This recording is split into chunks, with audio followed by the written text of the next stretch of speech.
Hey guys, welcome back. So today I'm just gonna propagate 3 of my Philodendron strawberry shakes. I'm not entirely sure, am I gonna cut them down completely?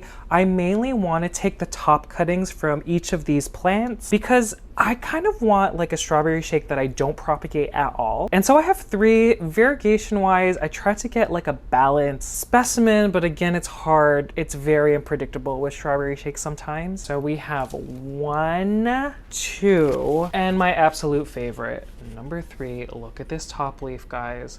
Look at this leaf. We're gonna just take the top cuttings from the 3 of these and repot her in this pot. We're gonna put them all in LECA, and then we're just gonna attach a moss pole onto them. Alrighty, so let's start off with this one, guys.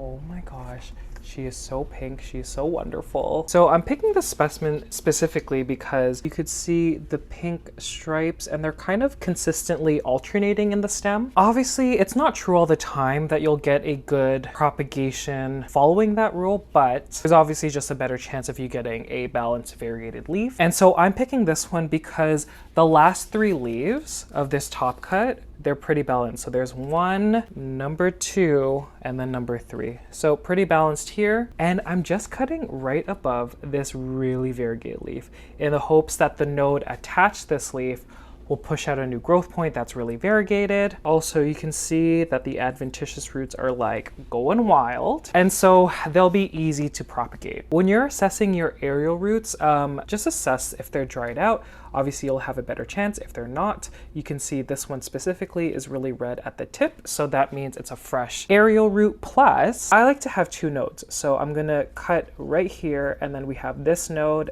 and this node. I'm just wiping my shears with alcohol, and we're just gonna carefully look, guys, and make sure I'm not cutting anything incorrectly. Okay, guys, 3, 2, 1.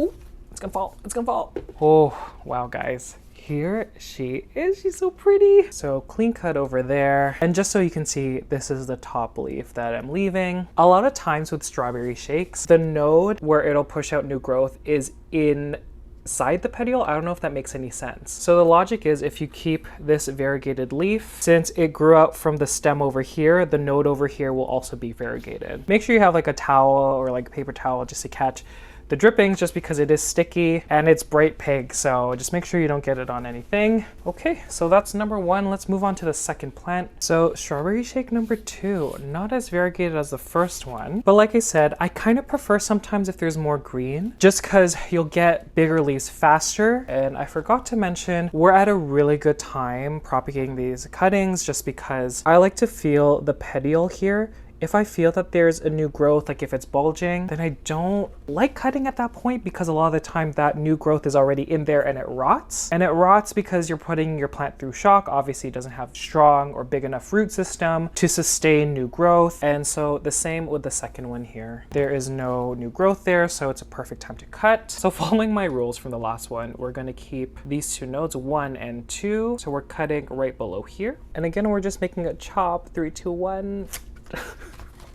Oh my god, sometimes it doesn't get easier.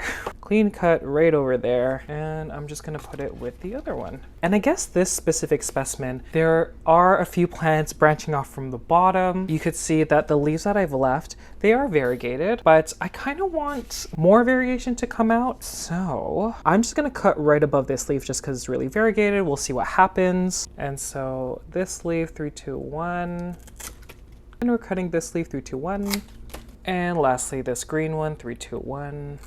So yeah, here's a plant, so cute. Oh my god, I love the variegation in these leaves. So that's the mama, and then we got 3 cuttings that I'll probably pop into water for now, and we'll get some babies, we'll see. Okay, number 3, guys. So she recently pushed out this new leaf. She hasn't hardened off yet, but you can see she's getting really long. She's living in pon. I find strawberry shakes grow best in pon or LECA. I get a lot of questions about how I get these big leaves. I think I only have 1 that has grown big leaves in aeroid mix, but it was very slow. The ones in pon and LECA, I think because they like the aeration around their roots and consistently having that nutrient reservoir and water, I think that's how the leaves get really big. And so I'm just looking, okay, I know where I want to go. This is the last variegated leaf. You can see the other ones do have variegation, but not that much. So I'm just gonna cut right above this leaf. And you can see there's 2 nodes, so 1 and 2. Obviously you don't have to, you could keep just 1 node, but I just like to keep 2 in case the other one doesn't root, just to increase the odds. I'm just gonna cut right above. 3, 2, 1.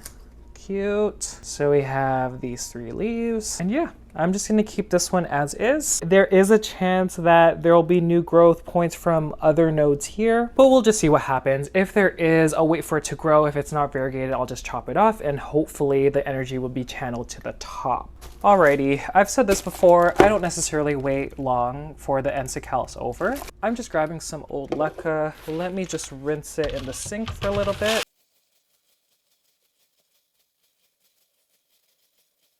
Okay, so before I pot it, I'm gonna make a moss pole. Again, these are from North Shore Tropicals. We're just gonna fold at the creases, like so. And on the other side here. Then taking these tabs, putting them in these slots over here.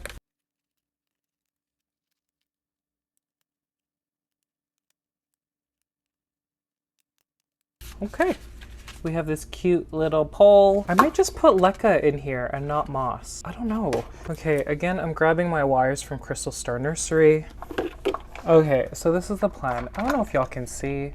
Future Kevin, zoom in. I just shoved the wire into one of these holes. I don't know if y'all can see, but it's there. And I'm just putting the other one in the deeper hole. Anyways, it feels very secure. So here's the wire. I'm just putting this through. And again, guys, this is optional. Again, I like to experiment with this stuff. And yeah, let's add the LECA. So just a thin layer at the bottom.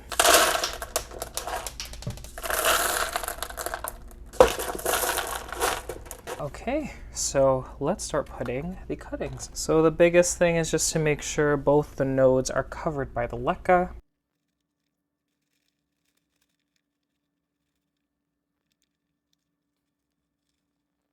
Okay, y'all can't really see, but I have to keep my hand here and hold it, but I'm just adding more LECA.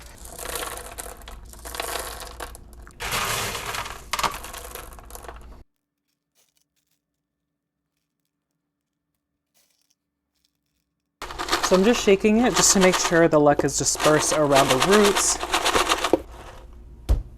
Okay, I have to start over, guys. The LECA just, I didn't put the cuttings deep enough, so give me 1 second. Okay, take 2.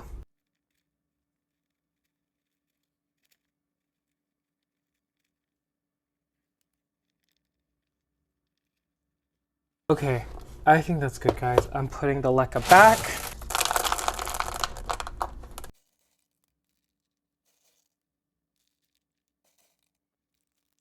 Okay, guys, this is a cute plant. I don't know if y'all can see, I'll show you later.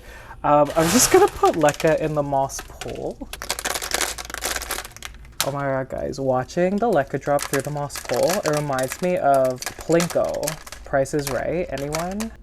Okay, guys, this is a cute bunch of propagations. Look at, look here. Look how pretty they all look. Oh my gosh. Okay, so now I'm gonna add some nutrient solution. And just knowing the bottom of the cuttings are right here, I might do it about this point. And so I'm not necessarily looking at the meter over here. I'm just gonna eyeball it to that level.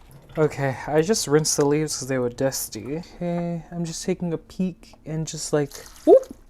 Oh my god, making a mess. I'm just pouring over. Just a little bit more, guys. You know, obviously I'm doing this because I can't help myself when it comes to Philodendron strawberry shake cuttings, because you can see here, I still need to repot these ones. There's so many here in water and like they need to be repotted. And I'm going to pop this under a grow light like really close. My Sunblaster LED grow lights are just going to hit right over here. Any cutting, any propagation, you need to give it a lot of light. Bright indirect light. I want to say above 1,000 foot candles is good, but I like to give more. So I'm pretty sure mine get about 2,000 to 3,000. And for these 3 over here, I'm just going to put them in a cup of water.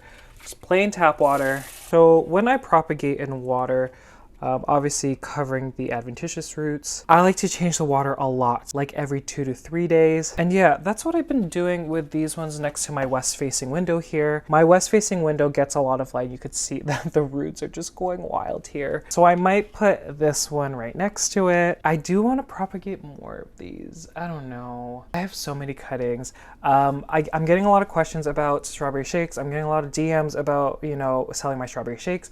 I have decided that I'm not going to sell them in 2022. So I'm hoping for spring 2023. It's something I'm focusing on, like getting those propagations ready. I know there's about like 6 months from that point, but I just want to have like really good specimens for you guys to buy in the future. Thanks guys for all the support. I'm getting a lot of comments. They're like, oh my God, Kevin, are you posting every day? I think I'm on a good rhythm, you know, putting out 3 videos a week. I think coming up, it's going to be an October favorites video. So excited for that one. But yeah, if you've made it to the very end, thank you guys so much. I greatly appreciate it. And I'll see you guys later. Bye.